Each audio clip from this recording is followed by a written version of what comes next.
সেজন্য ওসবের আর ধার মারায়নি, সোজা মূল্য ধরে দিয়ে দিয়েছে।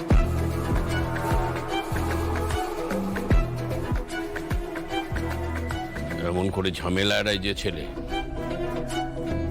তাকে কোথায় মাথায় তুলে রাখবে, তা না করে কথা শোনাচ্ছে।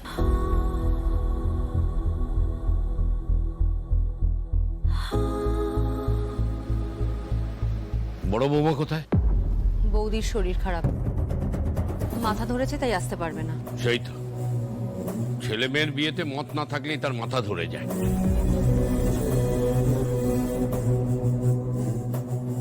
ঠিক আছে, আসতে হবে না তাকে। বড় খোকা। হ্যাঁ বাবা। যাও, মেয়েকে আশীর্বাদ করো। ছোট মা, তোমরা গায়ে হলুদের অনুষ্ঠান শুরু করো। হ্যাঁ, যাই।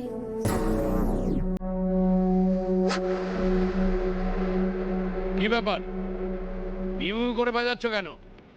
জোরে বাজাও।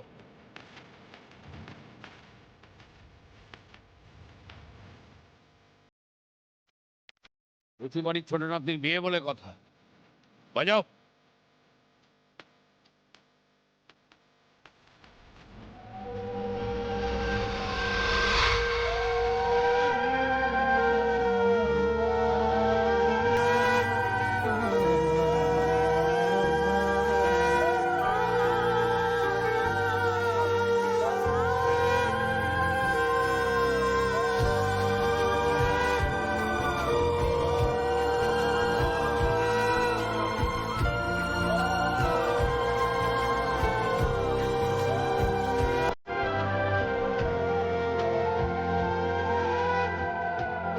আমাকে ক্ষমা করিস মা।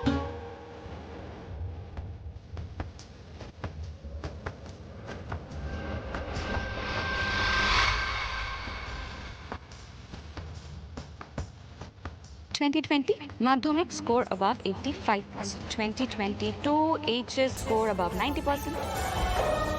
চাকরি পাবো 2028-এ, ডিজে পাবে 2025-এ।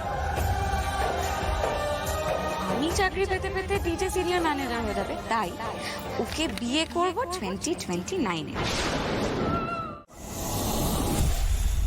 এই গোপাল, বলছি রায়ান, পারুল এরা তো অনেকক্ষণ হলো গেছে, এখনো তো আসার নাম নেই।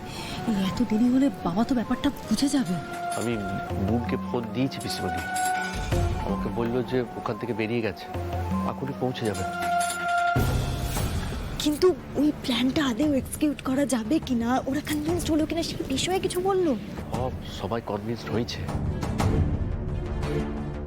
আমাকে বললো যে আমরা যেন চিন্তা না করি, সব প্ল্যান মাফিকই হচ্ছে। যাক বাবা, বাবা ভুবনেশ্বরের কৃপা এবার যেন সবটা ঠিকঠাক হয়। তারপর তুমি বিয়েটা যেন হতে দিও না। গোপাল। হ্যাঁ দাদা। পারুল দিদিকে একটা ফোন করো তো।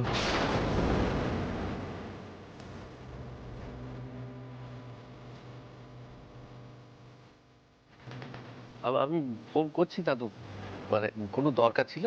সে তো তোমাকে খুব মান্যিগণ্যি করে। ওকে বলো বিয়ে ভেঙে দেওয়ার ভূতটা মাথা থেকে তাড়িয়ে বাড়ি চলে আসবে। ছোট ননদের বিয়ে তো, অনেক কাজকর্ম আছে। ও সময় তো রায়ানের সাথে লাঠালাঠি লেগেই থাকে। এই একটা ব্যাপারে দুজনের এত ভাব কিন্তু আমার ভালো ঠেকছে না। কেন ভালো ঠেকছে না কেন দাদু?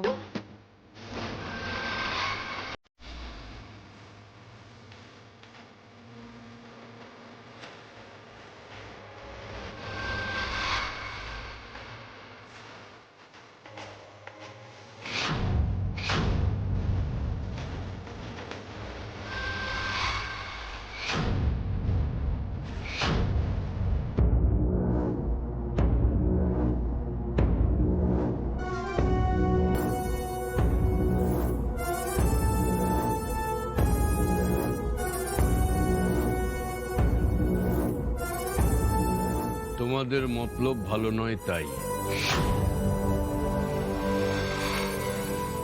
দুজনে মিলে একটা মেয়ের বিয়ে ভেস্তে দিতে চাইছো।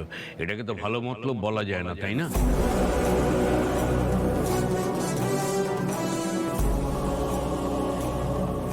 চাইলেই কি আর পারছি দাদু? কম খেঁচাকল তো করে রাখুনি চারিদিকে, তারপরেও তোমার এত ভয়?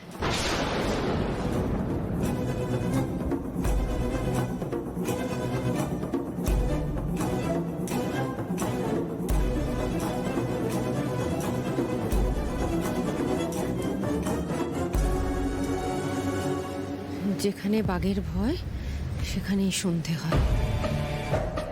ঠিকই বলেছো পিসিমণি। দাদু যখনই প্রসঙ্গটা তুললো আর ঠিক তখনই এদের এন্ট্রিটা নিতে হলো। এমনি এমনি তোমাদের দুজনে বিয়েটা তো আমি দিইনি। তোমাদের যে শেয়ানে শেয়ানে বুদ্ধি সেটা আমার খুব ভালো করে জানা।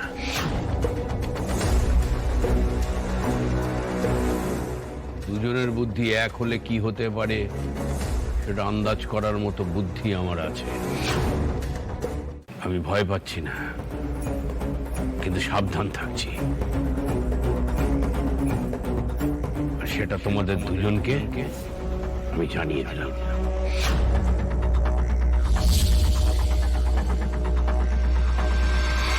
যদি এতটুকু বেচাল দেখেছি আর, তাহলে কিন্তু আমার রুদ্র রূপ তোমাদের দেখতে হবে। সেইটা খেয়াল রেখো।